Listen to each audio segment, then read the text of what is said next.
ठाकुर जी ये विचार करके गए, मैं जाके किशोरी जी के मन की देख के तो आऊं, ये मेरे सामने तो प्रिय प्रिय बोले, मोए मेरे बिना ये मेरे बारे में कहा बोले, मैं एक बार सुन के तो आऊं। एक बार ठाकुर जी श्यामा सखी बन के गए। कैसी सखी? नीचे लहंगा पहनो है, ऊपर चुनरी पहनी, बिल्कुल यहाँ तक पूरी चुनरी लगा ली है, हाथन में बढ़िया चूड़ी पहनी है, कानन में कुंडल पहने हैं, क्षुद्र घंटे का यशोदा मैया ने पहनाई, वहां में छोटी छोटी घंटी लग रही है, वह कौंधनी बना करके कमर में पहनी है, पामन में पाजेब पहनी। ठाकुर जी गए श्यामा सखी बन करके किशोरी जी के पास, बरसाने में प्रवेश कियो। सबरी गोपी कहें आहा कैसी मनोहर चाल है, नेक सी गोपी कैसी मटक मटक के चल रही है। अरे सखी तू कौन की लाली है? ठाकुर जी तेज तो हैं बोलवे में, जो पूछे तू कौन की लाली, बोले तेरी हूं, भूल गई। अरे बड़ी चपड़ चपड़ बोला है। किशोरी जी बोली कहो सखी कहा नाम है तुम्हारो?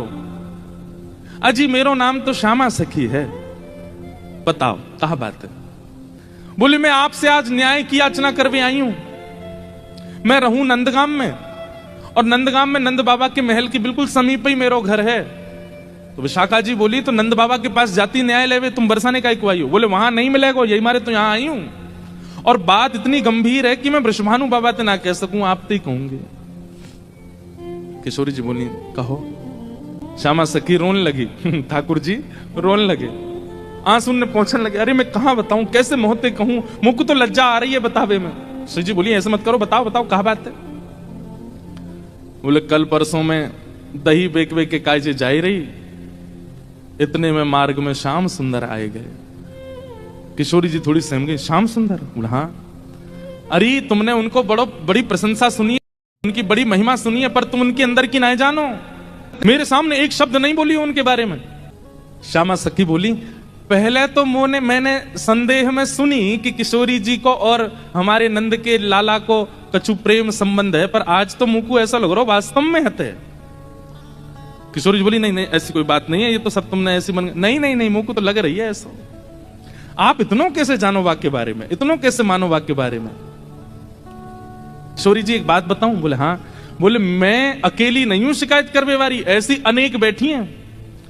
आपको ऐसा लग रहा है कि श्याम सुंदर तो केवल लीला कर रहे हैं, पर इस वक्त यही समय श्याम सुंदर कोई और सखी के संग भी ऐसी क्रिया कर रहे होंगे, वहां को मार्ग रोक रहे होंगे, वहां के हाथ पकड़ रहे होंगे, वहां की चुनरी उड़ा रहे होंगे, वहां की मटकी फोड़ रहे होंगे,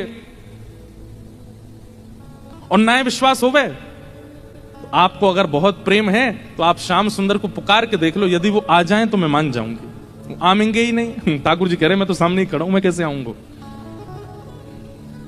किशोरी जी से कह रहे हैं ललिता विशाखा है भूल जाओ, बाकी सब बातें ने भूल जाओ, आपको प्रेम है ना श्याम सुंदर से, तो मैं आपसे शर्त लगाए के कह रही हूं आप पुकारो, और यदि श्याम सुंदर आपके सामने आए गए तो जीवन भर आप दोनों की चाकरी करूंगी। ये श्यामा सखी को वचन है आपके लिए, बुलाए लो।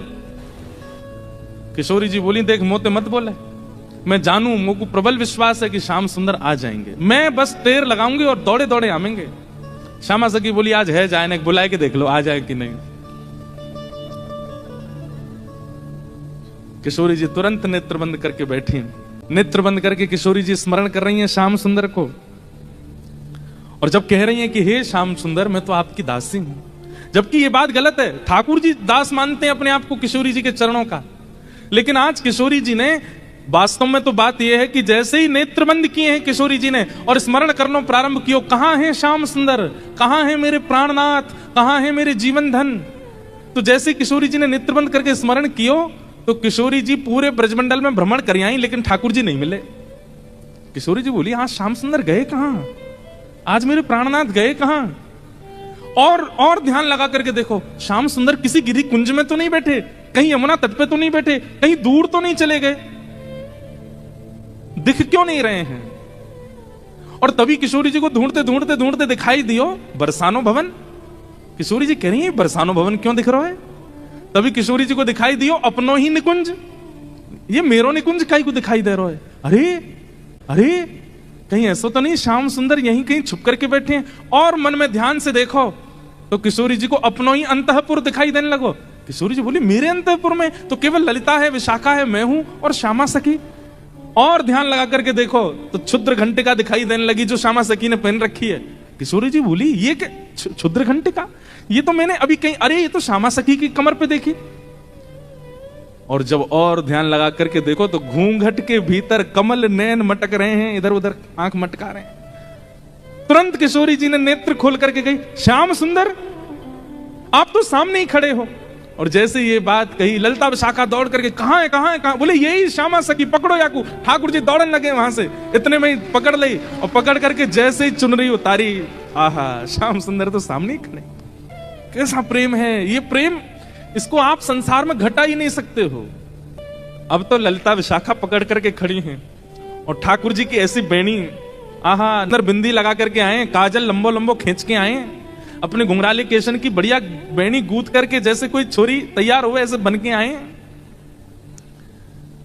किशोरी जी बोली पकड़ के रखो अब इनको, ने रज रज के देख तो लूं आज, हैं सामने आए कि श्यामा सखी बन के अपनी बुराई कर रहे हो मुझे। अरे श्यामाजू मैं तो आपके हृदय की जानवे आयो कि आप मेरे बारे में कैसी विचारधारा रखो,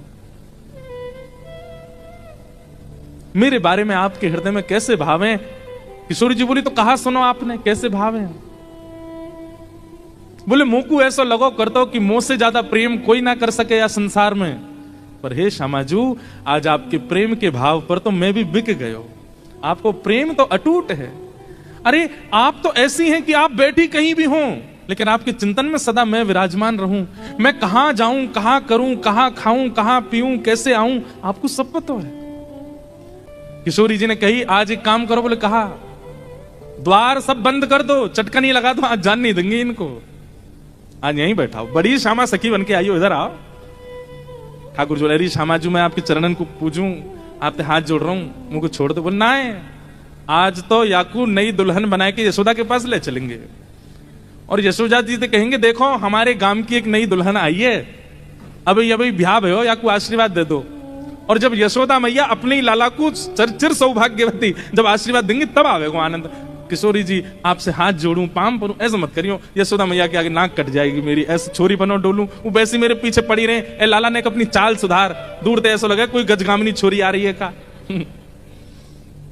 उन्हें पता चलेगी मैं लहंगा भरिया पहन के डोल रहा हूं, बहुत बहुत नाराज, उनके सामने नहीं, आपके सामने आ सकूं ऐसे। किशोरी जी को इतना अच्छा लग रहा है कि आज श्याम सुंदर घबरा रहे हैं। इतना घबरा का ही करो, यहाँ पे बैठो, बगल में बैठा। सब सखी लाई किशोरी जी के बगल में ठाकुर जी को बैठाई दियो। अब श्री जी के मन में कौतिक आयो है, अरे ललिता विशाखा, ठाकुर जी को हाथ पकड़ लियो, ठाकुर जी घबरा रहे हैं, जन कहा करेंगी, नेक्स्ट सामने तो आओ। ललिता विशाखा दोनों सामने आ गई और बोली देखो हमेशा या सिंहासन पर प्रिया प्रियतम विराजमान हूं मैं, लेकिन आज दो दो प्रिया बैठी हैं, एक श्याम प्रिया एक गौर प्रिया। अब ये बताओ दोनों में सुंदर ज्यादा कौन लग रहा है, ये ज्यादा सुंदर लग रहे हैं या मैं ज्यादा सुंदर लग रही हूं। लहंगा इनने भी पहनो, मैंने भी पहनी है, बेनी मैंने भी गुथी है, इनने भी गुथी है, माथे पे बिंदा मैंने भी लगाया, आंखन में काजल इनके भी मेरे भी, सब कुछ। अब तुम दोनों बताओ हम दोनों में सुंदर ज्यादा कौन लग रहा है। श्याम सुंदर ऐसे रो मत, मुस्कुराओ, कचुकर थोड़ी नहीं हूं मैं। ठाकुर जी मुस्कुराने लगे, अरे ललिता बताए दे आज सुंदर कौन है। बोले आप ही बताओ ना क्या करें, दोनों ही समान लग रहे हो हमको, दोनों ही एक जैसे लग रहे हो, दोनों में ये न्याय करना बड़ा मुश्किल है। ठाकुर जी आप ही कछु संकेत करो, क्या बताएं। तो जैसे ठाकुर जी ने देखी ललिता विशाखा बड़ी परेशान है गई हैं, तो पहले ठाकुर जी नेत्र बंद कर लिए और नेत्र बंद करके मानो ऐसे करके बैठ गए। बोले कि अगर तुमने इनको श्रेष्ठ बतायो तो फिर याद रखियो, तुम बच के दिखाइयो मोते। और फिर श्री ललिता विशाखा सोच रही भाई जीनो तो हमें श्री जी के संग है, और श्री जी की अगर हम प्रशंसा कर देंगे तो ठाकुर जी नहीं छोड़े, ठाकुर जी की कर देंगे तो फिर श्री जी हो कहेंगे अच्छा जाओ नंदगाम में बोरिया बिस्तर लेके जाओ, वहीं रहो, यहां नहीं रहना। अंत में ठाकुर जी से कहने लगी, बोले इशारे में ही बात हो रही है, कुछ कह नहीं रहे। बोले बताओ तो क्या करना है। अंत में ठाकुर जी को दया आ गई और दया आके ठाकुर जी ने ऐसे इशारा किया, बोले इन्हीं की बताओ, बेसर इन्हीं की अच्छी है।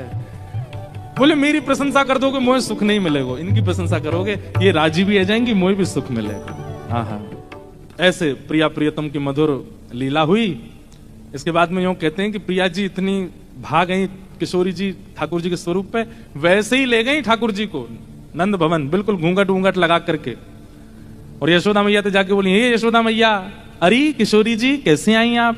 अरे लाली तू कैसे आई? अरे कहा बताऊं, एक नई बहू आई है ना, कि आपको आशीर्वाद दे दो। ठाकुर जी को सौगंध दे के लाई, बोलोगे नहीं? ठाकुर जी आए घूंघट वूंघट पहन करके।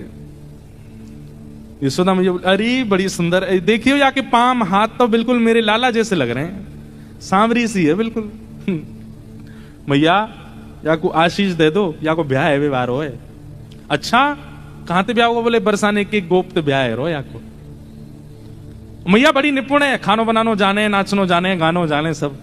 यशोदा मैया बोली, अच्छा लेकिन नाच के दिखाइयो। घूंघट में ठाकुर जी नाच रहे हैं यशोदा मैया के आगे। मैया बोली, अरे तू बड़ी विलंब ते मिली मोए, किशोरी ते पहले मिल गई होती, तेरो ही ब्याह कराती अपने लाला ते। ऐसी सुंदर। ठाकुर जी ने अंत में जैसे ही मुखमंडल ऊपर किया, अरे बजमारे तू कहां से आए यहाँ पे? अरे मैया मैं कहा बताऊं, ये सब ऐसी लीला करें मेरे संग, ऐसा आनंद करें। यशोदा मैया बोली, अरे श्यामाजू गलती तो छोरा है गो, या लक्षण सब छोरी कैसे हैं? केवल नाम को छोरा है, बाकी खान पान पहन चाल वाल सब छोरी किसी आके।